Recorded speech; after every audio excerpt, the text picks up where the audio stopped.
ఆదిలాబాద్ జిల్లా జైనత్ మండల కేంద్రంలోని ప్రాథమిక పాఠశాలలో బడిబాట కార్యక్రమం నిర్వహించారు. అందులో భాగంగా ఉపాధ్యాయులందరూ కలిసి ప్రతిజ్ఞ చేశారు. ఈ సందర్భంగా జిల్లా పరిషత్ ఉన్నత పాఠశాల ప్రధాన ఉపాధ్యాయులు లక్ష్మణ మాట్లాడుతూ బడి బయట బాలబాలికలను గుర్తించి ప్రభుత్వ పాఠశాలలో చేర్పించాలని సూచించారు. ప్రభుత్వ పాఠశాలలో పిల్లలకు కల్పిస్తున్న సౌకర్యాలను తెలియజేసి వారి తల్లిదండ్రులకు అవగాహన కల్పించాలన్నారు. పిల్లలు ప్రైవేట్లో కాకుండా ప్రభుత్వ పాఠశాలలో చేర్పించే విధంగా ప్రోత్సహించాలన్నారు. ఈ కార్యక్రమంలో పంచాయతీ కార్యదర్శి ముజీబ్, జైనద్ మాజీ సర్పంచ్ దుమాల దేవన్న, ఎంపీటీసీ కొడిచెర్ల సుదర్శన్, అంగన్వాడీ టీచర్లు, ఉపాధ్యాయులు పాల్గొన్నారు.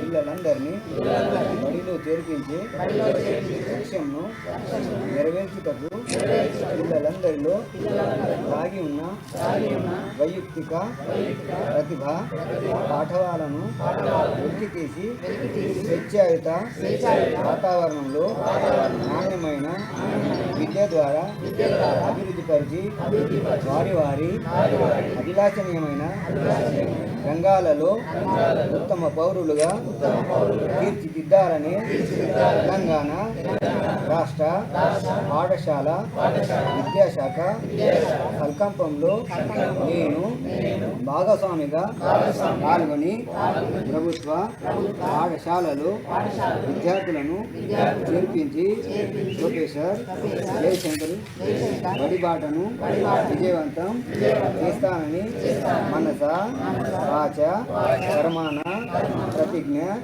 చేస్తున్నాను. జైనత్ గ్రామంలో జిల్లా పరిషత్ ఉన్నత పాఠశాల, ప్రాథమిక పాఠశాల ఉపాధ్యాయ బృందము, అదేవిధంగా సెల్ఫ్ హెల్ప్ గ్రూపులు, అంగన్వాడీలు, పంచాయత్ సెక్రటరీ ఆధ్వర్యంలో జయశంకర్ ప్రొఫెసర్ బడిబాట కార్యక్రమంలో భాగంగా ర్యాలీ నిర్వహించడం జరిగింది. బడియేడు పిల్లల్ని ఖచ్చితంగా బడిలో చేర్పే విధంగా మోటివేషన్ చేస్తూ ప్రతిజ్ఞ చేయడం జరిగింది. ఎవరైతే ఈ పాఠశాలలో అందుతున్నటువంటి గవర్నమెంట్ పాఠశాలలో అందుతున్నటువంటి సౌకర్యాలు వివరిస్తూ ప్రైవేట్ బడి కాకుండా గవర్నమెంట్ బడిలోనే 100% ఎన్రోల్మెంట్ అయ్యే విధంగా పాటుపడాలని చెప్పేసి చెప్పడం జరిగింది. అదేవిధంగా ప్రైవేట్ పాఠశాలతో పోల్చినట్లయితే గవర్నమెంట్ పాఠశాలలో మౌలిక వసతులు బాగున్నాయి. మధ్యాహ్న భోజనము, యూనిఫామ్, అదేవిధంగా టెక్స్ట్ బుక్స్, నోట్ బుక్స్ కూడా ప్రభుత్వం సప్లై చేస్తుంది. కాబట్టి ఈ